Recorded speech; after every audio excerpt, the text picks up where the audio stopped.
jaajëfal leen bu baax ci fasante ko lori gi kuuti gi ci tànn gi Sud FM seen rajo 98.5 Dakar kaddu gi bàyyi ko Sacré-Cœur ñu lëkkaloo ceeg suñuy diwaan juróomi waxtu moo jot ca Medina Cheikh bisimila ci xibaar situation carcérale bu Guy Marius Sagna foofa ca camp pénal bu Liberté 6 mu ngay daal di nag tiitloo ay jegeñaaleem docteur Babacar Diop la mu cay ragal mooy wàllu wér-gu-yaramam ak sécurité am tax sax mu koy daal di méngale ak mbaxewoon fi ak kii di Omar Blondin Diop gis nañ ne nag dañ ko war rek taxaw génne ko nag ci prison ba mu daal di nekk dinañ ci daal di nag dikk ci ndorteelu xibaar yi lay doon situation jamono jile moom Guy Marius ak situation carcérale bi manière générale dinañ ko daal di nag def ponk wax sa xalaat nekkin wa ci ndorteelu xibaar yi ñu daal di ciy jukki leader bu force démocratique bu Sénégal googu sax tey jii mu waroon jàkkaarloo ak doyen des juges waaye li ni mel daal mujjuta am nag lay bu ñu joxe mooy doyen des juges moo daal di nag xamle ne moom yëgul sax convocation boobule muy mbir mu yéeme mu Babacar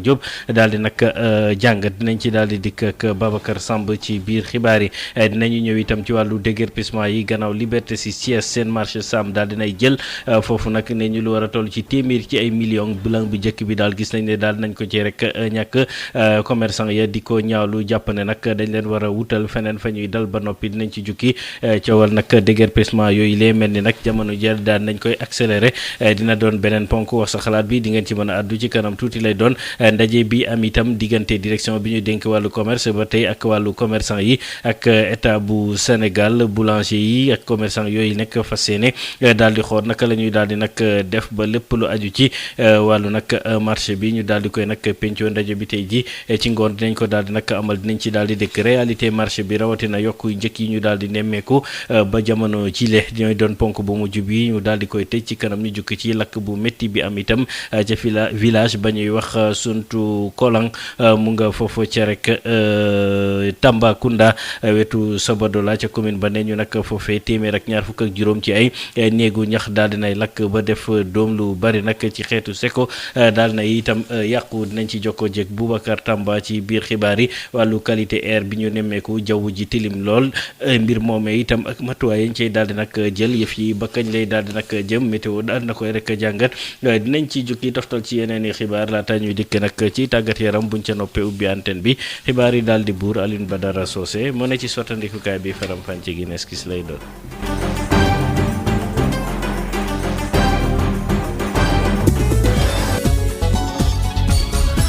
Adama Ndione ci kàddu gi situation carcérale bu Guy Marius Sagna lañ koy daal di nag doore ca camp pénal bu Liberté 6 ay jegeñaaleem nag tàmbale nañoo nag amee tiitaange docteur Babacar Diop di ragal wàllu wér-gu-yaram ak sécurité am daal mu gis ne daal bu activiste bi faaw ñu daal di ci nag jokko leader bu force démocratique bu Sénégal mu ngay njort rek la xewoon ca kii di Omar Blondin Diop di étudiant boobu faatu woon atum 1973 prison bu Gorée nee na rek kaaw Guy Marius Sagna dafa war rek interpeller opinion nationale bi yëpp ak internationale bi professeur bi di daal di nag wax église bi ñu daal di nag taxawu kii di nag Guy Marius Sagna ndax gis nañ ne mu ngi koy métti la rek xoxatal docteur Babacar Diop ñu déglu ko ak Babacar Samb.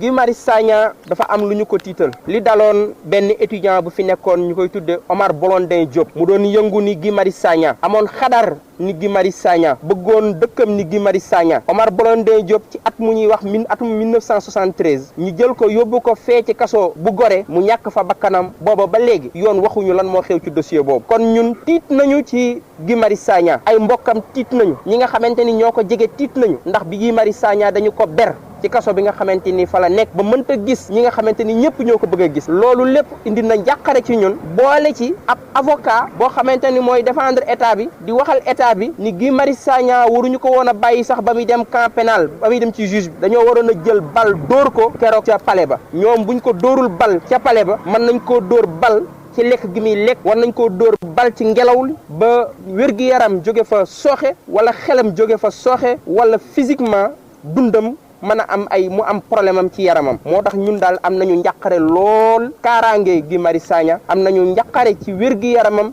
am nañu njàqare lool ci bakkanu Guy Marius Sagna Guy Marius Sagna mi ma xam bokk na ak moom benn cellule te musuma xam wala suma dégg mu wax ma waxu religion Guy Marius Sagna Sénégal la ma wax Guy Marius Sagna Afrique la ma wax Guy Marius Sagna doomu aadama la ma wax waaye nag ñun dinañ dem seeti église bi ni ñu seetee chef religieux yëpp tey ci ngoon son éminence Théodore Adrien cardinal Sarr war nañu recevoir dinañu wax ak moom aussi ci situation Guy Marius Sagna waaye bu ñuy wax ak moom waxuñu ak église bi ndaxte Guy Marius Sagna catholique la déedéet dañuy wax ak église bi ndax église bi ndaka jekk dafa mus a nekk ci wetu ñu ndóol église bi dafa mus a nekk ci wetu ñu néew doole ñu jàpp ni loola doy na sëkk église bi man ci addu taxawu Guy Marius Sagna taxawu ko pas parce que catholique la kon ñu jàpp ni wala yeneen chef religieux muy murit muy tiijaan ak loo mënti gëm ak ñi nga xam ne gëmuñu dara képp koo xamante ni rek li ngay bañ mooy ñu néewal doomu aadama war nga addu ci problème mu Guy Marius Sagna.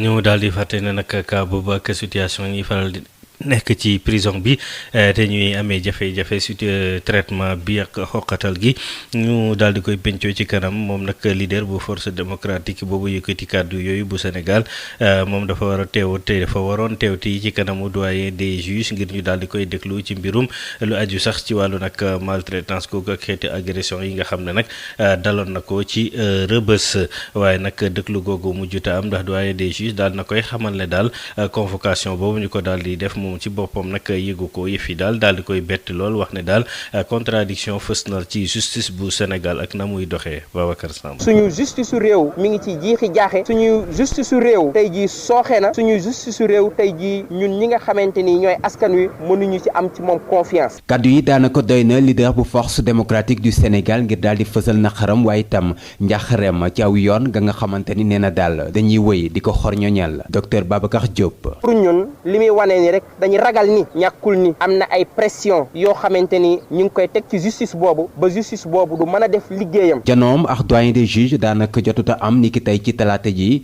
doyen des juges moomile di xam ne nii mësuta yëg googule convocation mu di le professeur bi di dàq te di xam ne ni convocation googule kii di greffier moo ko daal di xamal. plainte bi nga xamante ni dugaloon naa ko bi ñu ñëwee ak jaaxle la ñu fi fekk ak lu ñu bett lool ndaxte dossier boo xamante ni greffier doyen des juges programmé na ko dugal ko ci agenda bi informé avocat yi ñuy ñëw ba ci bés bi ba war a des lu dul dugg ci bureau doyen des juges mu woo avocat yi wax leen ni leen du ma mën a déglu ndax moom yëgul woon ni tey daf ma war a déglu loolu dina indi ak jaaxle te loolu bu ko justice bi defee mooy day jàppale ñi nga xamante ni ñoo jëf ju ñaaw ji ñooy saay-saay yi nga xamante ni ñoo ma agressé ñeneen ñu nekk ci prison bi te boobu ba léegi administration pénitentiaire bi ci ay sos di leen ci jàppale te lii bu amee day wan ni Sénégal dëgg amu fi dañu jàpp ni kon justice dafa bëgg a daw res di koy xale yi di waxee pour bañ a commencer liggéey bi waaye jamono bii suñuy avocat ñi ngi concerté wu war a continuer xeex bi ba nga xamante ni ñoom dinañ xool yeneeni feem yoo xamante ni dinañ ci taxaw ci pour continuer xeex bi ndaxte ñun dañuy continuer xeex bi te jàpp nañ ni samba boy yi nga xam ne ñoo jëf ju ñaaw ji dara mënta fexe ba ñu mucc yoon dina dal ci seen kaw. ci fàttali docteur Babacar Diop dafa daal di yóbbu ca kanamu yoon yenn ci agent yu administration pénitentiaire mu leen di tuumal ni dañ ko daal di maltraité gannaaw ba mu nekkee foofee ca prison bu Rebeuss. maltraitance yooyu ak yeneen yi xew ci wàllu prison bi situation carcérale bi bokk na ci wax sa xalaat bi déguerpissement ba am ca diwaanu nag Thiès la ñu daal di nag tàbbi ca marché Sam lu war a toll ci téeméeri million la ñu ne daal ci bilan bi ñu jëkk def gis nañ ne daal nañ ko fay rek ñàkk ñuy sàkku nag ab marché au poisson foofa ca diwaanu nag Thiès ñi nga xam ne ñoo ca daal di nag loru ñaawlu nañu doxal bi nga xam ne autorité locale ya daal nañ koy rek def ne ñu nag dinañu xeex ba lañ leen war loolu ñu daal leen koy fay commerçant yi ak mareyeur yi ji wéy di laaj nag barab ba nga xam ne fa lañ leen di yóbbu Thiès Babacar Ndaw guddi altine jàpp talaata métti lool si askan bu marché Sam muy jaaykatu jën jaaykatu soble ba si jaaykatu këriñ fa faralaan di nekk ba tax na dégâts yi ñoom foo ko xayma rek jàpp nañ ne weesu na ko Ali Ndiaye njiitalu filière soble si diwaan bu Thiès yor seen kaddu. yàq nañ fi nag ay bagages yu bëri moo xam jën la moo xam këriñ la ay centaine de personnes ñoom ñoo fiy xëy confirmation bi wane ni ñi fi doon daan seen bopp ay mille personnes lañ. jaaykatu jën yi kenn demul ñu des bu ñu sukkandikoo si seen njiit union des mareyeurs marché Sam Habib Diène ñoo xamante ni tey état moo leen waroon liggéey utal liggéey ñu dem jël xaalis yi banque ñiy leb xaalis ñëw dem jël seen i jën def ko fii ñu xëy toj ko am na jigéen ñoo xamante ni tey wallaay boo ñemee ci ñoom sa yaram day daw démb lañ jógee voyage yëpp seen i frigo ba mu fees dell ñu xëy ci guddi gi ñu toj ko ñooñu fu ñu jëlee woon xaalis bi yaa ngi ko joxoon bu fekkee dañ ko leboon tey dañuy am problème. ku wax bërëb bu ñuy jaayee jën wax ñeneen ñi jënd di jaayaat jigéen ñi ñoom it jàpp na ne tey jii liñ leen teg moom métti rawatina Binta Diallo kenn si ñoom. ndax lii ñu def tey jii dara rafetu ci ay jigéen ay mag ay ndaw ñoom ñëpp dañ fi ñëw di daan seen doole ñii dañuy waas yóbbu seen kër ñii dañuy jaay jën yóbbu seen kër ñoom tey jii ñu xëy toroxal ñu nii yàlla nag lañ leen bàyyeel dañ ñoo toroxal. loolu yëpp tey jii boo amee nee nañu li leen si gën a métti moom mooy tumuranke bi leen fi bàyyi jamono ji gisuñu ñi nga xamante ne ñoom ñooy seen kilifa yi Aliou Ndiaye di si yokk nag ne loolu de du seen cër.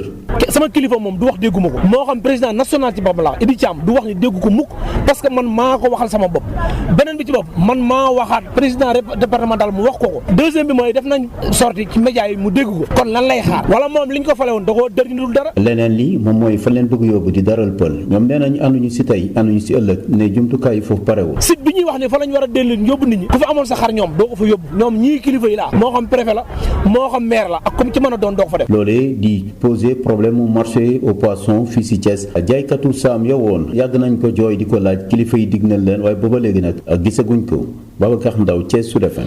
Babacar daal di koy jaajëfal ci loolu nag wàllu déguerpissement bi ak nag nañ ko daal di nag doxalee lu mooy wàllu Liberté 6 tàbbi na ca diwaanu nag Thiès nañ ko waxee woon naka ngeen ko daal di jàngate ci kanam dinañ ci daal di jukki ñi dikk ci beneen mooy rek ndaje bi war rek am diggante direction bi ñu dénk wàllu nag commerce ak nag état bu Sénégal boulanger commerçant yi daa seen ca nag jàkkaarloo wala jano ngir rek daal di nag wax amalap waxtaan lañ ca bëgg nag mooy fexe ba daal di nag am déggoo bu ko defee wattandiku rek interprétation ba amoon ca Kaaba woon ca Diourbel président bu fédération nationale boulanger Sénégal di ñaawlu nag doxalinu état bi Amadou Gaye ñu déglu ko Adja Habsa Ilimane Wane. Depuis octobre am na benn arrêté bu génn pour wax waa Dakar mën ngeen liggéey mburu 200 francs à 230 grammes depuis le 3 février am na arrêté boo xam ni moo concerné toutes les régions boo jëlee kaaw Diourbel par exemple ñoom am nañu 220 grammes ak 200 francs donc arrêté yi génn na waaye ñun dañ jàppoon ni rek ñun boulanger yi pour comité ñu waxoon dañuy bàyyi ba ñu gën a expliquer nit ñi lan moo nekk ci arrêté yi ci décret yi pour éviter li ñuy wax interprétation parce que jàpp nañ ni peut-être ñun boulanger Diourbel ba tam dañoo interprété parce que dañoo wax ni mburu mi dañ koy jaayee ci boulangerie ak démembrement xam nga loolu mooy say point de vente bu ñu waxoon donc ñoom tam mën nañ jàpp loolu mais parce que c'est normal parce que fekk wuñu esprit bi ñu koy bi ñu doon liggéeyee donc ñooñu nangu lañ leen loolu waaye nag li xew Diourbel lañ fa nanguwul rek mooy nag état bi comporté wu ndaxte yamul uniquement ci décret dañu ni mburu kenn ko jaayee ci boutique donc loolu article 12 décret bi wax na ko donc muy mburu fanweer bi muy mburu 200 bi kenn mënu koo jaayee ci boutique donc loolu nag état nag bu ñëwee bëgg a dal ci kaw boulanger bi dafa waroon njëkk a dem saisir mburu mi te xool ban boulangerie moo ko def donc mën a convoqué ma ñëw tàppe ci boulangerie yëpp ba am na sax koo xam ne moom dañoo dem muy jaay mburu 200 ñu fekk ko ci place am jaay mburu mi fanweer doo ko seen poste yooyu yëpp lu ñu nanguwul la looloo tax ñu ni dañoo ragal ñun que ni état peut-être mën na jàpp ni li ko neex donc ci décret bi lay jël appliqué ko mu dal ci kaw boulanger yi loolu daal la ñu jàpp ni moo nar a indi problème bi nar a am bu dee taxaw ji daje ngoon bi dañuy daje tey ñun ak boulanger yi association de consommateurs ak état du Sénégal le ministère du commerce ak meunier yi xool naka la ñuy appliquer décret bi ak arrêté yi pour que li xew Diourbel mën a bañ a am pour que ñëpp ñu xam ni xam nañ ko lu ñu wax di nul n'est censé ignorer la loi dëgg la waaye nag il faut ñu toog wax ko ak ban bis la ñuy demandé officiellement vente mburu 200 bi ku neex mën a jënd mburu 200 ku neex mën a jënd mburu fanweer parce que mburu 200 ak mburu fanweer bokkul moo wax ni mburu yokkul mburu mi fanweer lay jar di peese 190 grammes waaye bu la neexee nga def mburu buy jar 200 francs buy peese 230 grammes kon kay coow warut mën a am waaye nag ñun la ñu ñaan la nekk ci décret bi état bi da ko war a appliquer ñun aussi dañ ko war a appliquer donc loolu rek la ñuy ñaan su loolu mënul nekk nag coow dana am. coow dina daal di nag am mbir moomee ak wàllu marché bi njëkkee ñu nemmeeku mu daal di nag yokk ak matuwaay yi ci war rek jël mooy ponk bu mujj bi Tambacounda la ñu jëm ak lakk bu métti ba am ca village ba ñuy wax Suntu Kolong ca commune bu Sabadola ni ki démb rek téeméer ak ñaar fukk ak juróom ci ay nag ñeegu ñax daal di nag lakk ba jeex am yeneen ñaar fukk ak juróom ci ay grenier di xeetu seko yoo xam ne nag daanaka ñoom it yàqu na ci lu bari itam ci wàllu jur gi daanaka am nañ ci loru askan wa nag di sàkku ñu daal di nag taxaw nu mu gën a rek gaawee la ñu jàppale nag moo indi lakk bi mooy ab batterie bu daal di nag explosé ci seen wàllu solaire Babacar Tamba.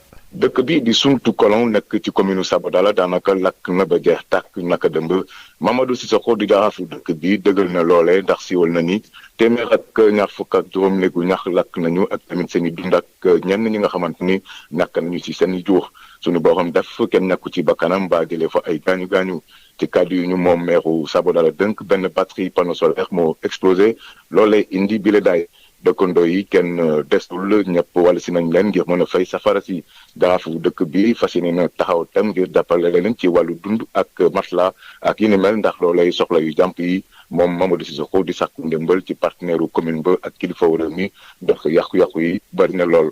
bu ñu fàttaliku rek weer si ginnaaw ak ngelaw yi ëff fan yi yëpp ci diwaanu Kédougou ngelaw li ëff fii ci diwaanu Kédougou fan yi tax na ba day bari lool ndax bu ñu fàttalikoo weer ci ginnaaw rek dëkk yi di Sambarambougou ak Cànkum Malal lakkoon nañu Boubacar Tamba doon cee jokkoo fii ci Kédougou rajo Sud FM.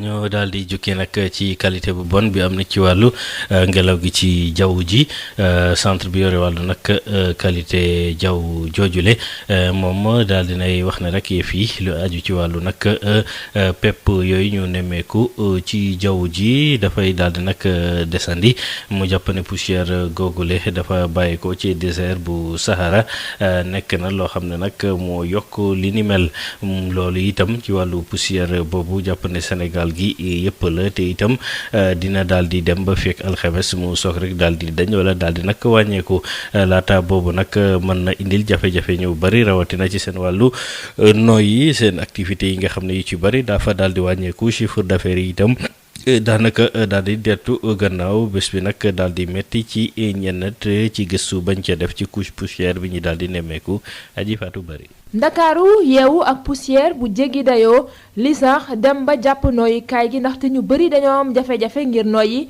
rawatina ñi nga xamte ne dañoo am feebaru dënn Mamadou Xaban Ndiaye ak Yoro Silla dañu am feebar bii di asthme. dama yeewu rek gis koo gis mu takk masque mais man tamit dama yeewaale a soj bu garaaw. waaw poussière bi lay protéger pour mu bañ ma sonal ndax dama am asthmatique.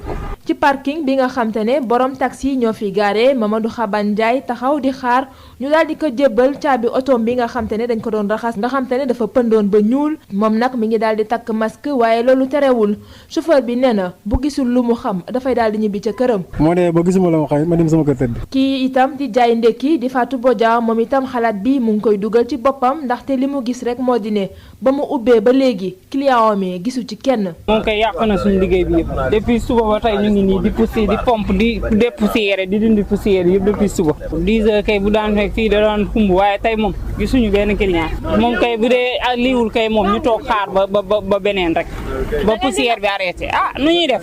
ci biir nag am benn waay buñ fa fekk muy daal di ndekki moom képp lañ fa fekk waaye terewul soxna si lépp luy matuwaay mu ngi koy jël ngir fexe ba feebar bañ a. gis nga déjà ñu ngi nii kaas yi dañ ko mujj suñu lii lañ def ci eau de javel di nettoyer.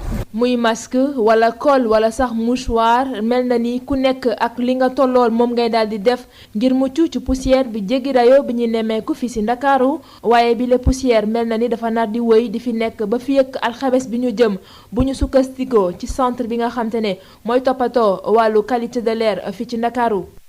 ñu daal di nag wéy ci couche poussière boobu ñu daal di nag nemmeeku ba tey ak conséquences yi mu mën rek am ci wàllu wér-gu-yaramu doomu aadama bi mën na indi itam wàllu nag jafe-jafe ci wàllu nooyi gi rawatina ñi nga xam ne wàllu woowu dañ ciy amee jafe-jafe mën na itam wut ay masque ngir daal di ci nag aaru ni ci bëri loolu la ñu daal di nag xëyee tey ji Yacine Diakane nekk pneumologue ca hôpital bu Fann ñu déglu ko Mame Diarra Da Silva. effet yi mu mën a am ci poumon bi bëri na.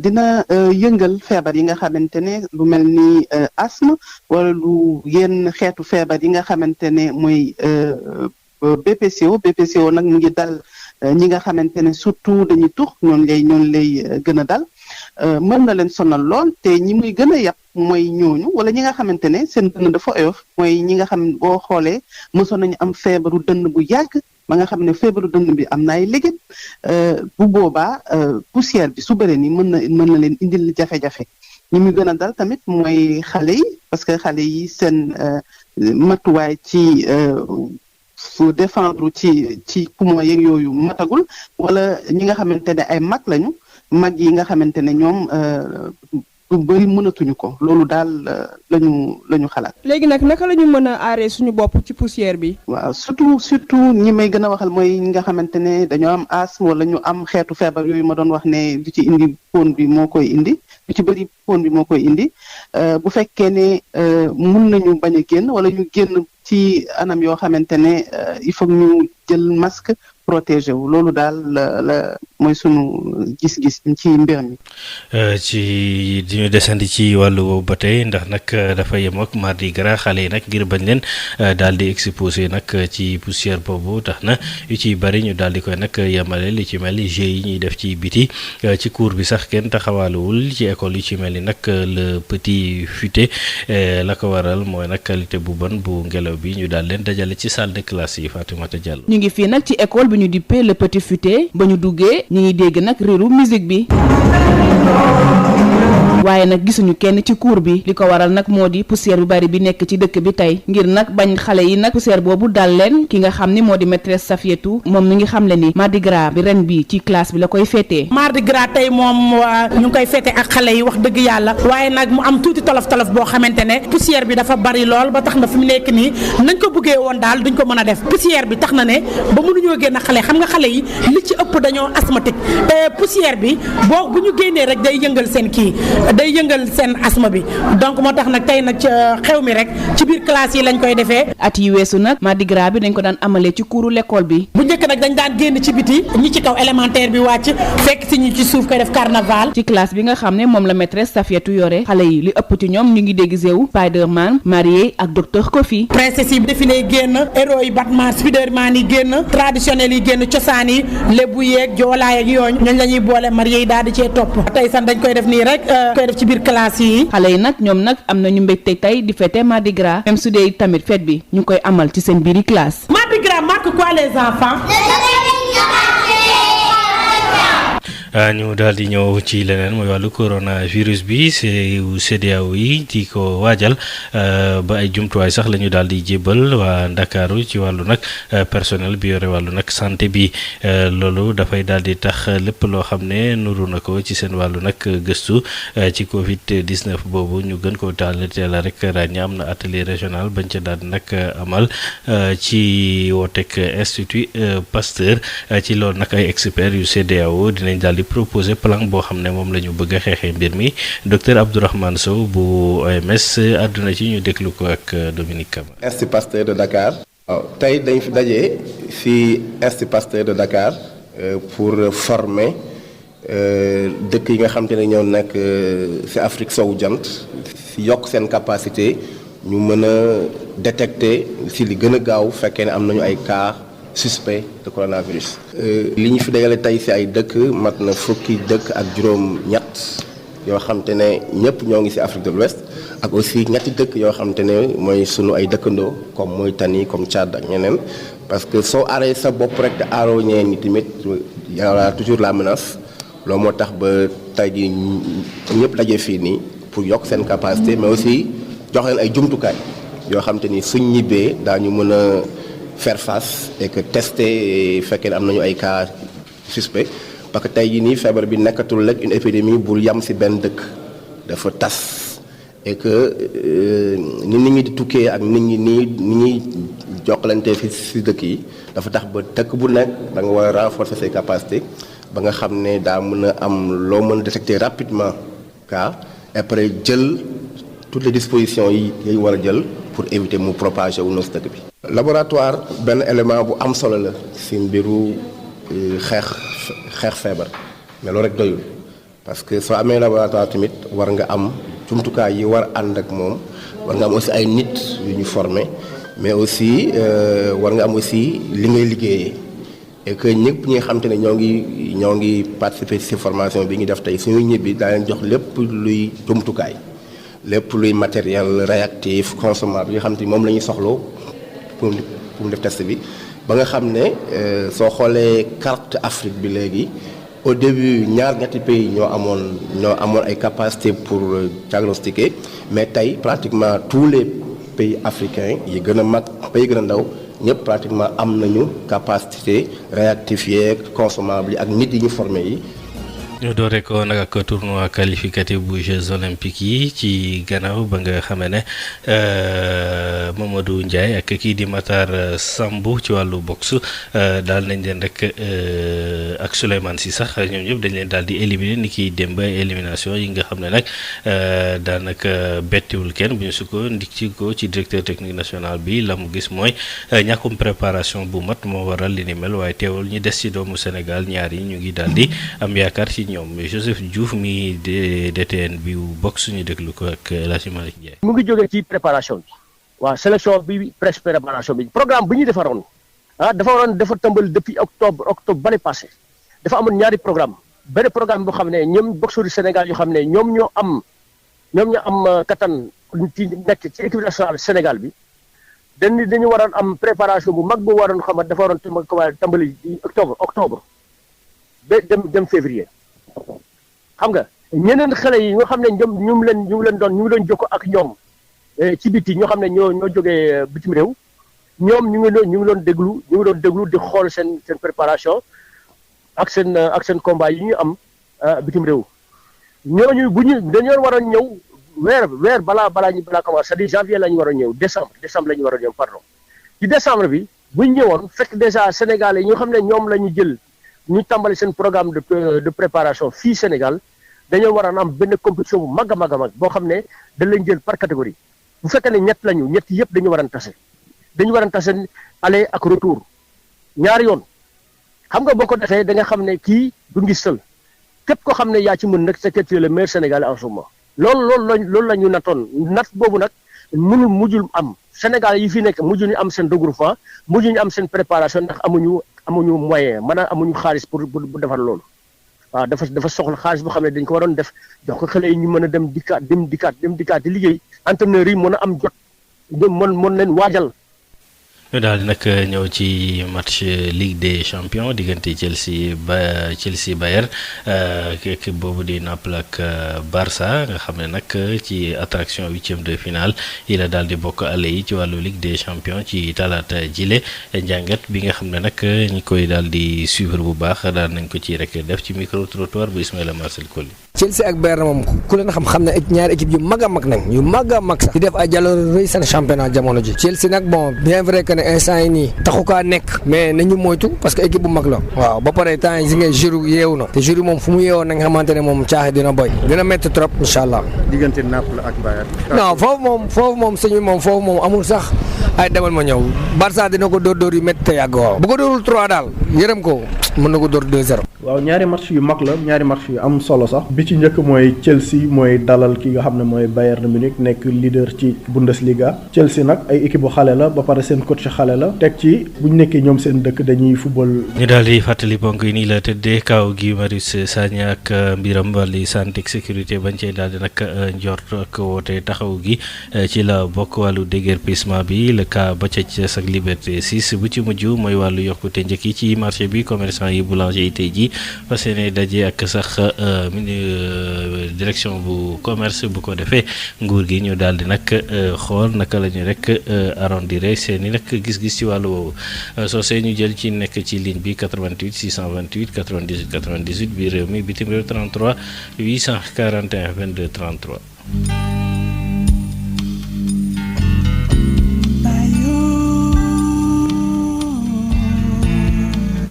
allo waaw.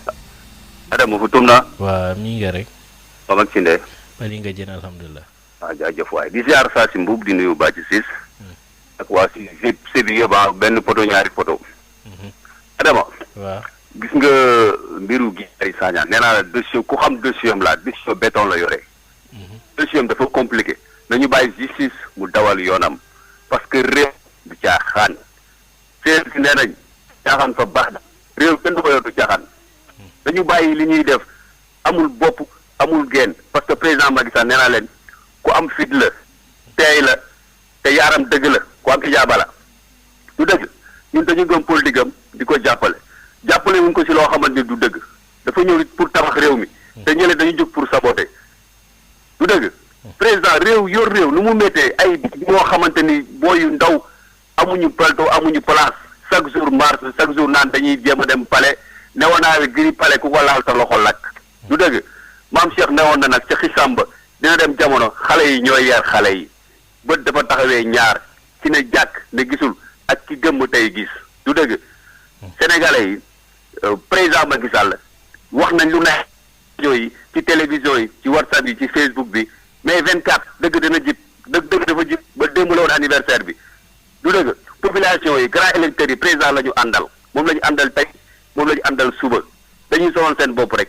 président nag nee naa la yeneen bi dafa amoon i noonu duma ay noonam Macky Sall newuñu Sénégalais ñoo noonu dañ ñenn ci opposition bi ñoo nekk noonu Macky Sall parce que bu dee nga toog réussir du am ñooñu ñuy dëgër pise nag ñu taxawoon su mel ne liberté dama ko xam bu baax dama fay ci diggu talib la ñëw seen i bagage te amul benn dëkk buy nangu loolu maanaam nekk na loo xam ne anarchie la war ñu leen ci bàyyi tëli bu ñu def noonu rek yeneen population yeneen dëkk yëpp noonu la parce que bu wecc jël teg ko ci tali comme ni mun comme dañuy wax dañ ne dañuy jéem a roy Ouganda wala Rwanda pour mu mën a rafet président Macky Sall buy jàll buy dem du fi yóbbaale li mu fi def du ko yóbbaale fu du ko yóbbaale Paris fi la koy bàyyi ñun lay liggéeyal nañu bàyyi li ñuy def ñu dem liggéey voilà. waaw ñu xaar beneen auditeur jël ko kon nag Socé 88 628 98 90. waaw ñu ngi lay delloo si yàlla Birama Ndiaye man démb laa ko bëggoon a siyaare bu wér ci na Macky Sall yi moom rek moo may rappelé. waaw jërëjëf ñu nga nuyul ma sa technicien ak ñëpp. waaw allo waaw kon ñu xaar keneen jël ko ci ligne bi loolu mooy xalaatam 88 628 Socé allo salaamaaleykum allo sëñ bi da ngay déglu fii nga bàyyi foofu allo waaw Socé mu ngi déglu rajoom ci suuf xam naa décalage bi am moo tax mu mënul teewlu mais mën na fay foofu rek mu ngi woon en direct mu joxe xalaatam keneen allo salaamaaleykum. waaleykum salaam. waaw. ñu ngi lay ziar. waaw ñu ngi lay delloo ziar soxna si. ah fi dëkk fa am moom doo làq ci ginnaaw armée bi. policiers ak gendarme yi nga xam dañu la koo dindi ñun ngay fay suñuy impôt Adama Ndione am na ci ak technicien yëpp ñoom ngay génne jal ko ci kaw askan te naan dama am fit ñooñu tey boo amee fit da nga leen di teg fee nga demal sa bopp foofu la ñuy xam ne yow mii am nga fit wala ba nga nekkee opposition bañ lay convoqué doo dem làq ci ginnaaw suñ baara wala ngay làq ci benn sëriñ da ngay jàmmaarloog ñi nga xam ne ñoo lay convoqué waaye làqutoo ba te askan jox la doole ji dénk la police ak armée ñuy soog a wax da ngaa am fit na nit ñi Sénégal yi muñ rek di atam nii metti na lool atum yokkute lañ koy tuddee ak divertir ambulant yi rek kenn du liggéey mécanicien yi ñëpp waaye toog mu yëkkati la ñu la fii suñu suuf la wala fii suñu titre foncier la ñëpp a ngi taxawaalu ci nguuram bi kenn liggéeyatul moom daal xiif ak mar mooy atam mu bees nii nag moom la fi toogee ci foqarti bii mu foqarti toog xam nga ne bu tëggoon ay élections yi leer rek deuxième mandat du ko am xam na ni defalu fi Sénégal yi dara Sénégal yi sonn nañu sécurité amu fi liggéeyatuñu defatuñ dara ñi nga xam ne dañoo yor mburu rek nguur gu ñëw ñu capp ko ci rek fi mu toll nii ñoom la seen mbir dox dem bureau ministre bu ne nga tàllal na ko wala dem ca directeur de société di ko ma waxal la li te wax sa xalaat ñooñu rek la seen mbir dox waaye nag gor yi ñoom ñu ngi muñ rek xam ne lu dul jeex amul fi mu toll nii nag toog voté la pour ñu toog ko fi nguur comme ndi réew naar yi ñuy def mu def ko réewum doonante ndax buñ Abdallah Jonn nee na nguur loo ci gën a yàgg naagu te moom fi mu toll nii dafa naagu daa fàtte lañu waxoon naagu lañu def fi mu toll nii yaakaar nañ dootuñu jógee ci bopp Sénégal dañ ni lay ni cëpp rek yàlla sàkk sax sàkku leen dañ ni lay ni cëpp rek yóbbu seen bopp ca pale bi bëgg koo def seen moomeel moo tax seen jaay doole geeg seen yi ñuy def di tëj nit ñi di dóor nit ñi fu nit ñi Sénégal yi bëgg a toog liggéey ay gor ñu yëkkati leen ba pare ay ñu leen di wax katal yoo xam ne ñu leen di xaalis réew mi Sénégal yi sonn mën a bor ba fees dell lem na bor te bor bi mu leen def ko ci njàng mi def ko ci santé def ko ci sécurité def kon Socé ñu xaar keneen bu ci xajee ñu jël ko ci ligne bi 88 628 98 98 allo. kooku bëggul sa tur di fay ki la jox nga lekk bëggul nga dee. allo. allo salaamaaleykum. waaleykum salaam wa. Adama Ndione man la Mamadou Médor maa ngi lay nuyu ñu bokkal liggéey ci defal ñëpp. waaw ñu ngi lay fay di yéen ñëpp jàmm di ñaan jàmm rek. adduna moom dëgg ci am. waaw wax dëgg mbaa waxtaan rek waaye li nga xam ne moo am solo mooy nañu xool li ñu xam ñëpp ko bokk muy Sénégal. waaw bu ñu wax minal iman dëgg ci réew dafa bokk ci gëm yàlla. waaye nit ki doo ko nangul dara lu baax loolu mënu la nekk. nga président Macky Sall su ko waaye wax tooñ ko ma ngi defal Sénégalais yi yëpp gis nañ seen bopp ñun courant bi ñuy wax ni courant bi gënoon na fee cher président wàññi ko ñaari yoon wàññi na ko mais amul leneen lu ñu mën a wax lu mu wàññi lépp nekk laal na waaye nag gis nga mbirum Guy Marius Sagna mooy comme ñi nga xam ni opposant la rek Guy Marius Sagna opposant la Sonko la àndal Guy Marius Sagna ay activité am yàgg naa nekk ci mbedd mi yàgg naa jël ay xaalis di ko lakk waaw Guy Marius Sagna ay problème am dafa nekk lu nga xamante ne bii état bi dañu ci mën a am information ñi ci biti mënuñu ko xam Guy Marius Sagna politicien la ndax moom mbirum politique yàgg nañ moom lañ ko mos di xamee muy opposé wu ànd ci ak ñi nga xamante ni ñoo nekk ci mbedd mi di taxawàllu ak ñi nga xamante ni suñu toll di sànni xeer naan Macky Sall kenn warul ànd ak moom te ngay ànd ak ñeneen nit ku nekk da ngay xool ci nga ànd ak moom rek nga bàyyi mu ànd ak keneen ndax yàlla sax am na ñu gëm am ñu ko wedd ci fi gën a baax muy Muhammad sallallahu alayhi wasallam am na ñoo xam ne dañuy lànk ñoom fu ñun bukk mënu fu ñun woon laay den walaay takkala moom la ko di wax dañuy gumba taxlu lànk na duñuy wax sax lu jëm seen bi ku ne xam na ne moom mooy gën bindee Guy Marius Sagna lañ ko ci tooñ boppam tooñ Sénégalais yëpp ndax lu toll palais président de la République élection yi mooy sax nga dafay taxawaalu ngay buuxante gendarme yi di xëccoog ñoom di daaneel seen mbaxana naan force da ngay songu jiw da ngay dugg ci biir loolu dama ne Sénégal yi war nañ ko ñaaw image bu ñaaw la ci Sénégal te loolu muusi ci am ndax booy def say manifestation journal ci taxaw wax ak ñoom war nga dem fañ nga dem autorisation boo ko amee mais warul ramasser nit ñi ramasser gendarme yi foo jëm pale la koy wuti dañuy wax nga ne force na nga loo nga xamante ni kenn xamoon la lan ay mbiram sa war nañ ko sore li ñuy wax naan di ñi ci kaas naan mbirum islam lay xaaral kon nag soo seenee na waxtu wi def nañu ñu yemale ko fi xibaaru Sud Éducation lañ ciy toftal buñ ca noppee 18h ak Marie-Rosalie Ndiaye. Marie-Rosalie Ndiaye. Bienvenue à toutes et à tous. La situation carcérale de Guy Marius Sagna au camp pénal de Liberté 6 inquiète ses proches. Docteur Babacar Diop craint pour la santé et la sécurité, encore plus pour la vie de l'activiste. Le leader des forces démocratiques du Sénégal redoute le syndrome Omar Blondin Diop du nom de cet étudiant décédé en 1973 dans la prison de Gorée.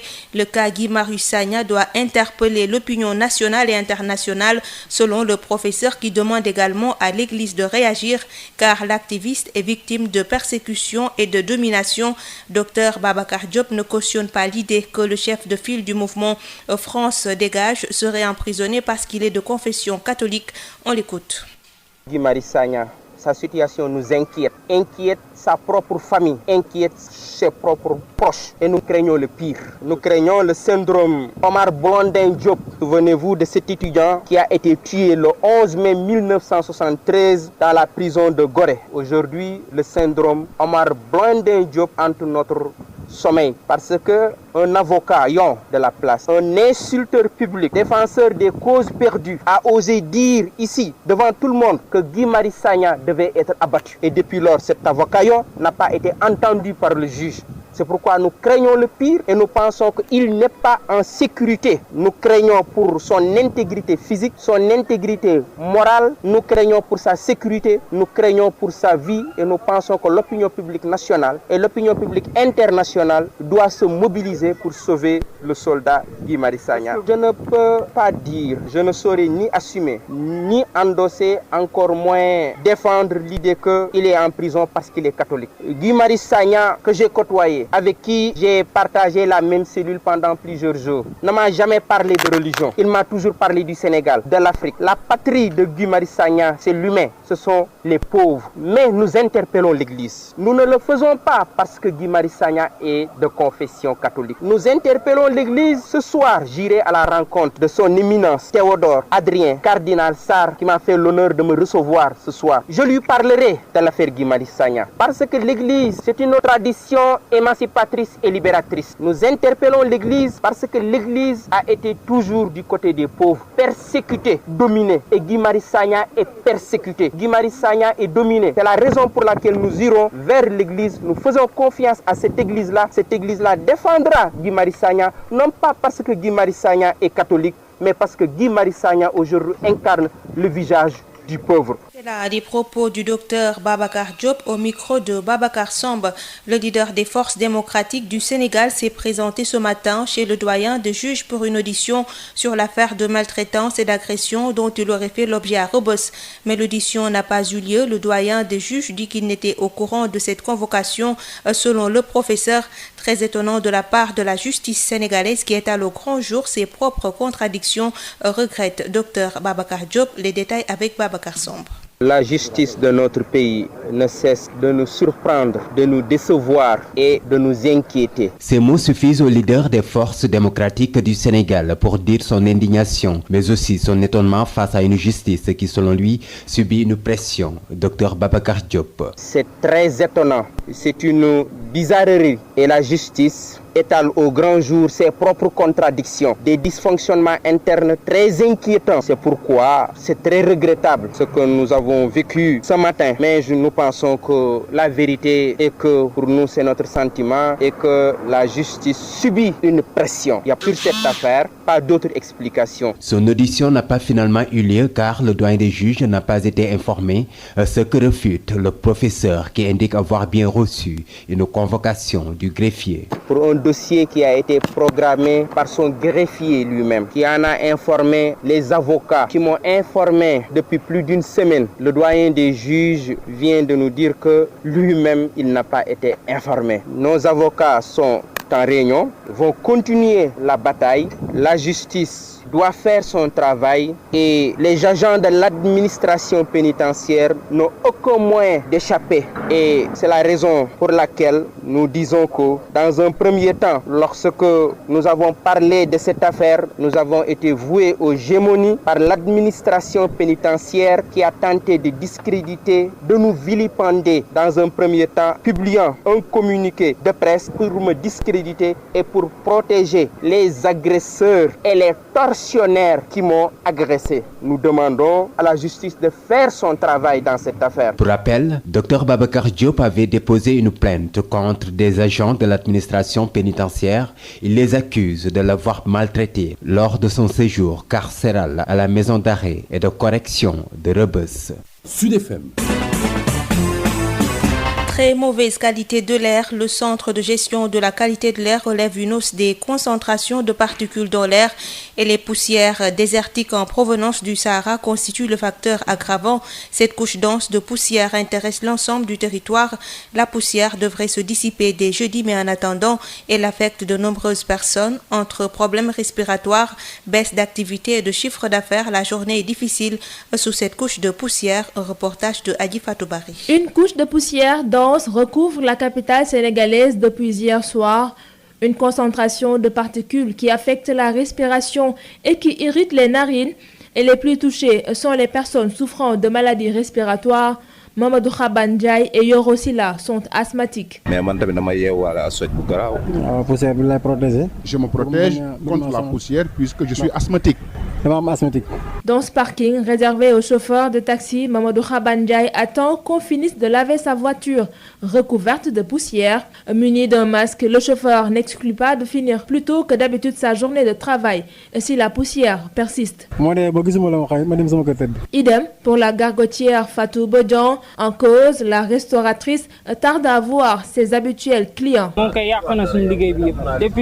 Ça a fortement impacté sur notre travail. À 10 heures, c'était très animé par ici. Mais aujourd'hui, il n'y a personne. Si ça continue ainsi, on va devoir arrêter de vendre jusqu'à ce que ça se dissipe. À l'intérieur de la gargote, seul un client prend son petit déjeuner. Et pour la dame, toutes les mesures d'hygiène sont renforcées pour éviter toute maladie. On ne fait que nettoyer. Vous voyez, ce seau, il est rempli d'eau javelisée. Masque, foulard, mouchoir, tous les moyens sont bons pour se protéger de la poussière. Toutefois, cette situation devrait continuer jusqu'à jeudi prochain, prévient le centre de gestion de la qualité de l'air. Adi Fatoubari, cette couche de poussière a des conséquences sanitaires. Elle exacerbe les difficultés respiratoires. Les personnes sensibles sont exposées. On peut utiliser des masques de protection ou éviter de s'exposer à l'air ambiant. Voici les précisions du professeur Yacine Diakane, pneumologue à l'hôpital de Fann avec Mame Diarra Da Silva. Écoutez, cette couche de poussière altère la qualité de l'air et les conséquences immédiates, c'est surtout que cela va déstabiliser certaines maladies et entraîner ce qu'on appelle une exacerbation, surtout chez les patients qui sont asthmatiques, les patients qui ont une bronchite chronique ou bien les patients qui ont ce qu'on appelle une bronchopathie chronique obstructive ou toute autre maladie respiratoire avec des séquelles sur le plan respiratoire, des séquelles qui sont anciennes bien sûr, et qui peuvent être déstabilisées au moment où la qualité de l'air est aussi altérée. Les personnes les plus vulnérables, c'est surtout ces personnes-là qui ont un état respiratoire précaire, mais également les personnes âgées, les enfants, et tout le monde peut être concerné. Mais il y a en particulier les 3 catégories que je viens de citer qui sont les plus concernées. Docteur, qu'est-ce qu'il faut éviter de faire dans ce cas? Le conseil, c'est de ne sortir que quand c'est strictement nécessaire, surtout. Pour les 3 catégories de personnes que je viens de citer, ces personnes fragiles ne doivent sortir que quand c'est nécessaire, ou bien quand ces personnes sortent, au moins qu'elles portent des masques de protection. C'est cela l'idéal. À l'instant, le professeur Yacine Diakane, pneumologue à l'hôpital de Fann, qui préconise l'utilisation des masques de protection ou éviter tout simplement de s'exposer à l'air ambiant pour justement ne pas exposer les enfants en ce mardi gras.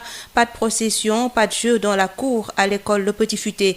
À cause de la très mauvaise qualité de l'air, mardi gras se fête dans les salles de classe. Fatoumata Diallo. Nous sommes à l'école Le Petit Futé. Dès notre entrée, on entend de la musique. Mais personne dans la cour. La cause, la mauvaise qualité de l'air. Pour ne pas porter préjudice aux enfants, maîtresse Safietou préfère fêter le Mardi Gras en classe. Aujourd'hui, nous allons fêter Mardi Gras avec nos bouts de chou, nos chers petits. Et là, aujourd'hui, on est un peu coincé à cause du vent avec la poussière qui est là. Donc, on est resté confiné dans les classes. Vraiment, on prend compte du climat, vraiment. Donc, raison pour laquelle on ne va pas faire le carnaval avec les enfants. Ils sont souvent asthmatiques et donc là, il faut vraiment qu'on tienne compte de cela. Les années précédentes, la fête se faisait dans la cour. D'habitude, on faisait un carnaval avec un défilé dehors, avec par déguisement. Malheureusement, pour aujourd'hui, il y a la poussière, donc on ne pourra pas le faire. La fête va être dans les classes. On va faire un petit carnaval dans les classes avec les enfants, avec juste une petite animation. Dans cette classe, les petits se sont déguisés en Spider-Man, mariés et Dr Kofi. Les princesses vont passer, les héros vont passer, les mariés, ensuite le défilé traditionnel. Les enfants sont tout heureux de fêter le Mardi Gras, même si la fête se déroule entre 4 murs. Mardi Gras marque quoi les enfants? La CEDEAO se prépare pour mieux riposter contre le coronavirus et outille le personnel sanitaire à Dakar sur la détection et les capacités d'investigation du Covid-19. Un atelier régional se tient à l'initiative de l'Institut Pasteur. À l'issue, les experts de la CEDEAO vont proposer un plan commun de lutte. Écoutons les propos du docteur Abdourahmane Sow de l'OMS avec Dominique Kama. L'objectif de cette formation à Dakar, c'est de doter les pays de la CEDEAO des capacités de diagnostic pour leur permettre d'être mieux préparés à faire face à cette. Donc, à l'occasion de cette formation, on va leur inculquer en tout cas toutes les capacités et toutes les stratégies de diagnostic qu'ils pourront avoir. Et puis à la fin de la formation, tous ces pays-là vont rentrer avec un kit complet de diagnostic qui va leur permettre de tester les cas éventuels suspects de coronavirus dans leurs différents pays. Aujourd'hui, on a regroupé plus de 15 pays à CEDEAO et 3 autres pays, dont le Tchad, la RDC et la Mauritanie, donc pour renforcer les capacités sur ces questions-là. Et donc, je pense qu'à la fin de cette formation, tous les pays de la CEDEAO auront la capacité de diagnostiquer, d'investiguer et de répondre efficacement à la menace actuelle du coronavirus. La réponse à une épidémie de laboratoire est uniquement un pilier, important certes, mais il y a aussi d'autres piliers qu'il faudra faire. Donc, je pense qu'il faudra aussi qu'on travaille sur les autres éléments nécessaires. Et donc aujourd'hui, cette formation s'est focalisée sur la détection et les capacités d'investigation et diagnostic. Maintenant, il y a d'autres composantes aussi sur lesquelles on travaille, notamment la surveillance, notamment la prise en charge des cas, isolement des cas, etc. Donc tous ces éléments-là doivent être traités pour dire qu'on a une bonne capacité de prise en charge et de réponse. Pour les pays de la CEDEAO, on a carrément un plan pour répondre à cette situation et qui comprend toutes ces thématiques-là et que les pays de la CEDEAO sont en train d'être préparés pour pouvoir faire face à cette épidémie. Le Comité national de gestion des épidémies s'est réuni hier. Il recommande le renforcement des mesures d'alerte, de surveillance, d'épidémiologie et de contrôle sanitaire aux portes d'entrée et le renforcement de la communication sur les mesures d'hygiène. La cellule de soutien psychosocial pour accompagner les étudiants basés à Wuhan est maintenue. Le député Mamadou Lamine Diallo a réagi suite à la sortie du ministre d'État, secrétaire général à la présidence, Mohamed Boun Abdallah Dionne, qui défend la position du gouvernement concernant le rapatriement des étudiants sénégalais confinés à Wuhan, en Chine, épicentre de l'épidémie du coronavirus. Le parlementaire regrette également la déclaration du ministre d'État sur le 3e mandat du président Sall. Le président du mouvement Tekki regrette et indexe l'ex-premier ministre de bénéficier de l'argent du contribuable pour se soigner à l'étranger. Je le cite, Boun Dionne est un privilégié. Il a bénéficié de l'argent public pour se soigner en France au lieu d'avoir une pensée pour nos jeunes bloqués à Wuhan. Il insulte le peuple en parlant d'émigrats gaziers. La présidence a vu de son maître Macky Sall. Quelle honte, fin de citation, a-t-il déclaré sur son compte Twitter. Violent incendie au village de Suntu Kolon dans la commune de Sabadola hier. 125 cases, 25 greniers et une partie du bétail détruit. Les populations sollicitent une assistance dans l'urgence. L'explosion d'une batterie de solaire serait à l'origine. Boubacar Tamba. Suntu Kolon, un village de la commune de Sabodala, a brûlé hier. Les populations ont tout perdu, nous a confié le maire Mamadou Sissoko. Bon, les dégâts sont énormes. Il y a eu 125 cases brûlées, plus 25 greniers et plus le bétail. Il n'y a pas eu de victimes humaines? Non, il n'y a pas eu de mort d'homme. Qu'est-ce qui a entraîné cet incendie? Il paraît que ça proviendrait d'une explosion d'une batterie. Une batterie solaire? Solaire, oui. Est-ce qu'il n'y a pas eu de secours? Les villages environnants, les pompiers, personne n'est venu en aide? Bon, les villages environnants, tout le monde était là-bas, tout le monde a fait le déplacement en grand nombre, mais les sapeurs, bon, n'étaient pas présents. Où sont les sinistrés actuellement? Actuellement, ils sont là-bas, mais ils sont dépourvus de tout, hein. Donc ils n'ont même pas où coucher.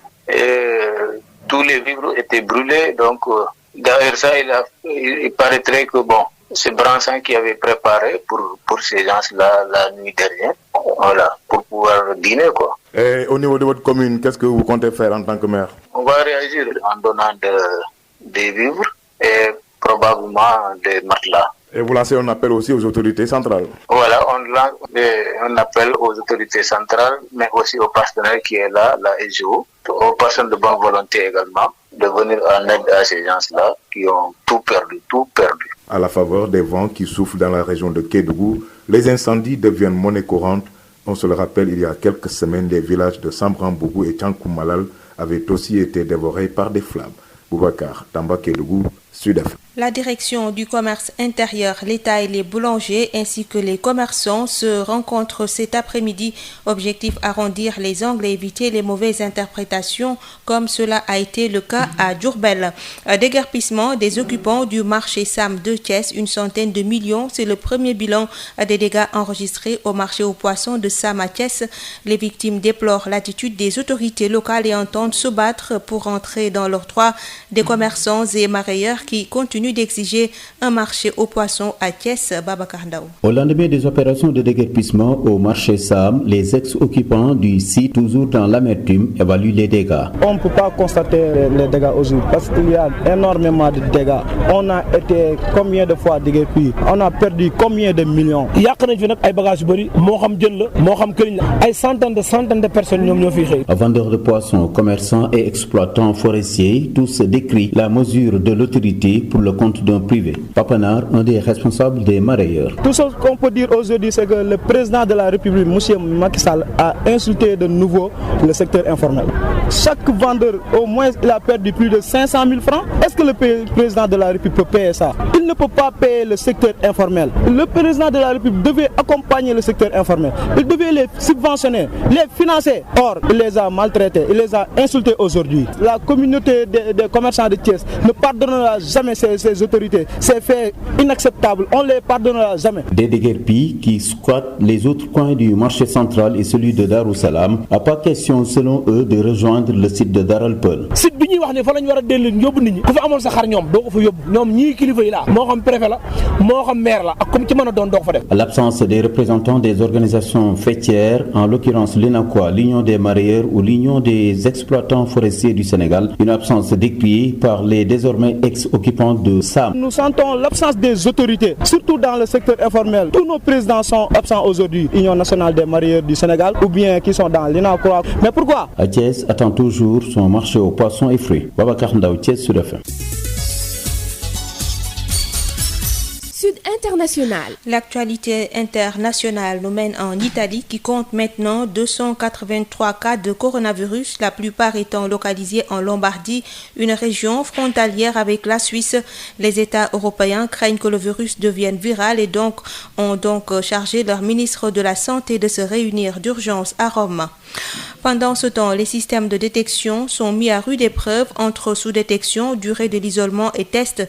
La multiplication des cas d'infection au nouveau coronavirus hors de Chine pose des questions sur les systèmes de surveillance mis en œuvre pour éviter une propagation de l'épidémie dans le monde entier. Pour endiguer l'épidémie, il est crucial de repérer et d'isoler rapidement les personnes malades pour éviter qu'elles n'en contaminent d'autres.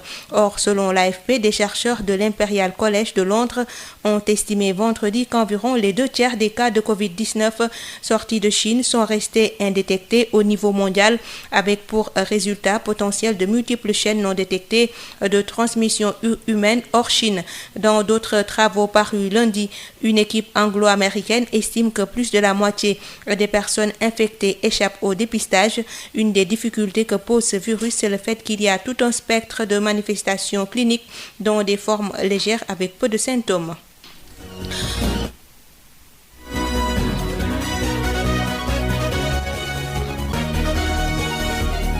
La page des sports et nous parlons boxe avec le tournoi qualificatif aux Jeux Olympiques. Après Mamadou Ndiaye et Maktar Sambou, Souleymane Sy a été éliminé hier. Des éliminations qui ne surprennent pas le DTN. Selon lui, ces éliminations sont liées à la mauvaise préparation. Cependant, il compte sur les deux Sénégalais encore en course. Joseph Diouf est le DTN du CNP de boxe. Il est joint par El Hadj Malick Ndiaye. Mais il faut voir d'abord pourquoi effectivement ces résultats. Parce que là, déjà, il faut maintenant penser à la source. La source du mal vient déjà dans le processus de préparation et de sélection. Et je l'ai dit, je le répète encore une fois, le programme qui a été déposé, conçu par la direction technique, n'a pas été respecté. Parce que là, déjà, nous avons deux groupes. Le groupe qui vient de l'extérieur et celui, effectivement, qui est local. L'équipe nationale locale. Il a été conçu effectivement un programme qui permettrait effectivement à ce que les boxeurs locaux puissent effectivement faire une préparation de 6 mois à moyen terme et qu'ils se préparent déjà en conséquence en attendant effectivement donc l'arrivée effectivement des expatriés qui rejoint le groupe à 1 mois avant. 1 mois avant, c'était au mois de décembre, j'avais programmé un tournoi de sélection de l'équipe nationale type du Sénégal. Ça nous aurait permis effectivement d'avoir les garçons qui viennent et d'avoir les locaux qui auraient déjà profité effectivement d'un travail spécifique et qui aurait permis à ces garçons-là déjà de se peaufiner à 1 mois avant les compétitions et effectivement, catégorie par catégorie, faire effectivement un grand tournoi de sélection qui aurait permis à ce que nous ayons le meilleur par catégorie. Donc tout ça n'a pas été fait. Pourquoi? Parce que déjà, au niveau fédéral, les moyens de faire déjà le regroupement des locaux, pas moyen.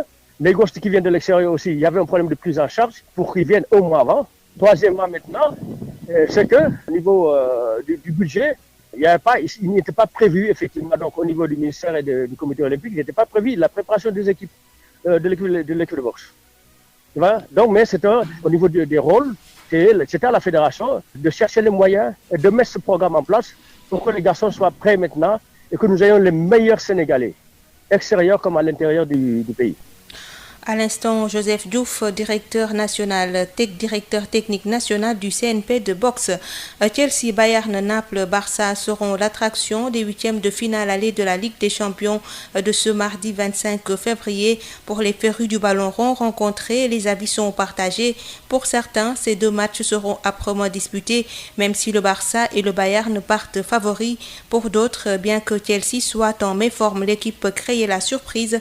Écoutons leur réaction dans ce ce micro-trottoir réalisé par Ismaël Marcel Colli. Ce sera 2 matchs très âprement disputés parce que c'est 2 grands clubs européens. Le Chelsea, ils sont en méforme, mais il faudra faire très attention à eux parce qu'il y a un Giroud qui a repris confiance la fois passée. Bon. Et le Bayern aussi qui reste dans une dynamique extraordinaire par rapport à leur championnat. Ce sera un match, on peut dire 55% pour Bayern, 45% pour Chelsea. Et Naples, Barça? Barça est hyper largement favori. Il n'y a pas photo. Ce match-là, il n'y a pas photo. Je pronostique minimum 2-0, voire 3 même pour le Barça. Entre Chelsea et Bayern, ce sera un beau match vu qu'il y a 2 défenses un peu fébriles et l'attaque de Bayern est trop forte. Chelsea aussi, ils ont un bloc militaire très compact. Donc ce sera un match un peu difficile, mais qui sera équilibré. De l'autre, Barcelone-Napoli, ce sera un match aussi équilibré, vu que le Barça ces temps-ci, ils sont un peu fébriles, alors que Naples revient un peu en force. Donc ce sera un match attaque-défense, attaque-défense. Parce que Barcelone a plus de chances de l'emporter, vu ses capacités offensives, avec ces temps-ci la forme de Lionel Messi, vu le match passé. C'est normal que Barcelone ait plus de chances de gagner le match. Vu la fébrilité de Naples, Chelsea, je pense que Bayern est le favori, vu la force de l'attaque de Bayern, car leur défense est un peu fébrile, mais la force et leur attaque, ils peuvent encaisser 5 buts et en marquer 8, c'est ça leur force. Ces 2 grands matchs, premièrement Chelsea-Bayern, les Anglais ont un effectif très jeune, avec un coach très jeune, à savoir Lampard. Maintenant, le Bayern part favori, mais attention aux Anglais qui jouent à domicile au Stamford Bridge, qui sont très très forts à domicile, avec un retour peut-être de Giroud, qui peut créer la surprise. Concernant l'autre match à Naples, il y a d'abord l'aspect historique, Messi qui retrouve le terrain de Maradona pour peut-être écrire encore l'histoire, et Naples qui semble retrouver quelques couleurs au niveau de la Serie A. C'est 2 très grands matchs, 2 matchs très intéressants, même si le Barça et le Bayern partent favoris. Sur le plan offensif, Chelsea est plus bon que Bayern, je crois en ça. Mais statut de favori, je donne ça au Bayern, vu qu'il maîtrise mieux la Ligue des Champions que le Chelsea. Naples peut créer la surprise, parce que le Barça, ils sont fébriles en défense. Je pense que Chelsea ne peut pas créer la surprise, mais le Barça va gagner. Un but d'écart. Reparlons de la mauvaise qualité de l'air qui enveloppe Dakar depuis hier, une couche dangereuse pour la santé, mais certains sportifs n'accordent pas une importance à ce temps et aux alertes. Ils continuent de pratiquer le sport en plein air. Un reportage d'Odile Minkilan. L'équipe des Export et celle des cadets d'Africa Promo sont en pleine séance d'entraînement sur un terrain sablonneux à Sacré-Cœur. Ces jeunes courent sur ce terrain sous la poussière. Pourtant, ils connaissent les dangers de s'entraîner quand la qualité de l'air est aussi mauvaise. Mohamed Mustafa Touré, coach des cadets d'Africa Promo. C'est dangereux, bon. Franchement c'est dangereux. Mais que faire, on est en Afrique. Tous nos terrains sont poussiéreux. On fait avec. Vous venez juste de m'apprendre qu'on ne devrait pas s'entraîner avec cette poussière. Mais Inch'Allah, de toute façon on ne s'entraîne pas demain matin, on s'entraîne que le jeudi. Le coach Mohamed Mustafa Touré dit qu'ils n'ont pas le choix car les infrastructures manquent. À part poussière,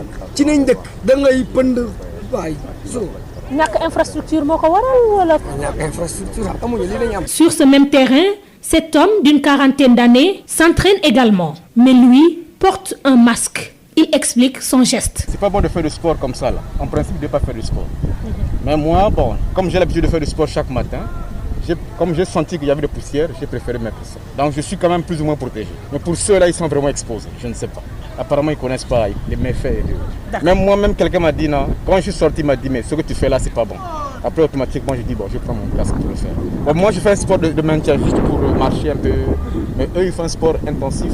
En principe, ils devaient, comme tu le dis, soit rester dans une salle. Un épisode de poussière est en cours à Dakar. Il est dangereux de s'y exposer, plus dangereux de faire du sport en plein air.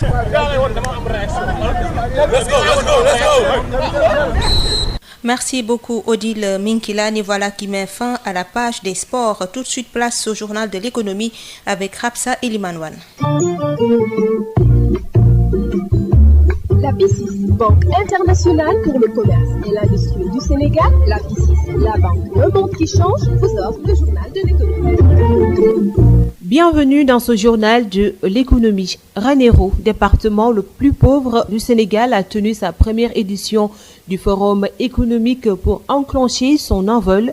Cette initiative de la préfecture portée par les acteurs des différents secteurs ambitionne de mettre en synergie les immenses potentialités de la circonscription pour l'émergence du plus grand département de la région de Matam, nous dit Abdourahmane Diène. Le département de Ranérou-Ferlo a tenu ce dimanche sa première édition du Forum économique pour mettre en synergie ses immenses potentialités. Une cérémonie durant laquelle les acteurs des différents secteurs ont valorisé les ressources dans des stands d'exposition. Cette initiative est la résultante de la tournée économique, rappelle les préfets du département Mamadou Gueye, qui entrevoit déjà l'émergence. Nous sommes arrivés à un constat. Le constat selon lequel aujourd'hui, quand on cite les départements les plus pauvres du Sénégal, donc on y classe le département de Ranérou-Ferlo. Or, nous nous sommes rendus compte que ce département dispose pourtant d'énormes richesses, d'énormes potentialités qui aujourd'hui, s'il arrivait à être exploité, à être valorisé, pouvait tirer ce département vers le haut, vers l'émergence. Avec une superficie de plus de 15 000 km², soit plus de la moitié de la surface régionale, Ranérou est une zone pastorale par excellence. Ce forum permettra ainsi de renforcer le marketing territorial et d'améliorer sa visibilité sur l'échiquier national grâce à l'adhésion des populations. Aujourd'hui, à partir de ce forum, le 23 février 2020, qu'on puisse parler d'un Ranérou avant le forum et d'un autre Ranérou, celui-ci nouveau, engagé, tourné vers l'avenir après le 23 février. Je dois préciser également que cette initiative, certes, vient du préfet que je suis, mais si elle a été rendue possible, c'est parce qu'elle a fait l'objet d'une adhésion, d'un accompagnement de toutes les forces vives, de toutes les familles d'acteurs aujourd'hui qui interviennent dans le département. Ce forum, qui a vu la présence de toutes les forces vives du département de Ranérou, a été un cadre propice pour plaider pour un meilleur accès des populations aux services sociaux de base. Matam Abdourahmane Diène pour Sud FM. Merci Abdourahmane Diène. Les services de restauration, d'hébergement ou autres à fournir au personnel évoluant dans les industries extractives au Sénégal dans les années à venir sont évalués à près de 1 000 milliards de francs CFA, estime la présidente du Comité national d'initiative pour la transparence dans les industries extractives du Sénégal, ITIE, Eva Marie Kolsek, s'exprimer lors d'un atelier régional de partage du rapport de conciliation de l'initiative pour la transparence dans les industries extractives portant sur les données fiscales de 2018. Il y a de l'argent que les populations, les entreprises nationales ou internationales peuvent capter en offrant différents services. C'est tout pour aujourd'hui. Rendez-vous demain pour un autre journal de l'économie. La BICIS, Banque internationale pour le commerce et l'industrie du Sénégal, la BICIS, la banque d'un monde qui change, vous a offert le journal de l'économie. Voilà, ce journal de l'économie présenté par Hadisen met fin à cette édition. Je vous rappelle les principaux titres. Il faut se mobiliser pour sauver Guy Marius Sagna, son intégrité physique et morale. Sa vie sont en jeu. Il n'est pas en sécurité, dixit Dr Babacar Diop. Le leader des forces démocratiques du Sénégal appelle l'opinion à la mobilisation et demande à l'Église de réagir. À Sontou-Kolons et à Sabadola, les populations ont tout perdu. Un violent incendie a tout ravagé. 125 cases, 25 greniers et une partie du bétail. Les sinistrés appellent à l'aide. Le Sénégal suffoque. Très mauvaise qualité de l'air sur l'ensemble du territoire. Le risque sanitaire est réel. De nombreuses personnes sont déjà affectées. Les personnes asthmatiques, les personnes âgées et les enfants doivent éviter de s'exposer à l'air. À défaut, disposer d'un masque. Sale temps pour les élèves qui ont fêté Mardi Gras en mode confinement. Beaucoup d'écoles se sont passées de leur traditionnel carnaval. Les experts de la CEDEAO font bloc pour renforcer le dispositif de lutte contre le nouveau coronavirus. Une dizaine de pays réunis à Dakar se préparent pour mettre en place un plan commun de lutte contre le Covid-19. En Italie, la menace est réelle avec la propagation qui a fini de faire 283 cas. Les ministres européens de la Santé ont décidé de se réunir d'urgence à Rome. La page des sports et le journal de l'économie ont complété cette édition mise en onde par Aline Badara Sossé. Merci de nous avoir suivis et bonne suite des programmes sur Sen Radio. Tout de suite après votre chronique Sud Éducation.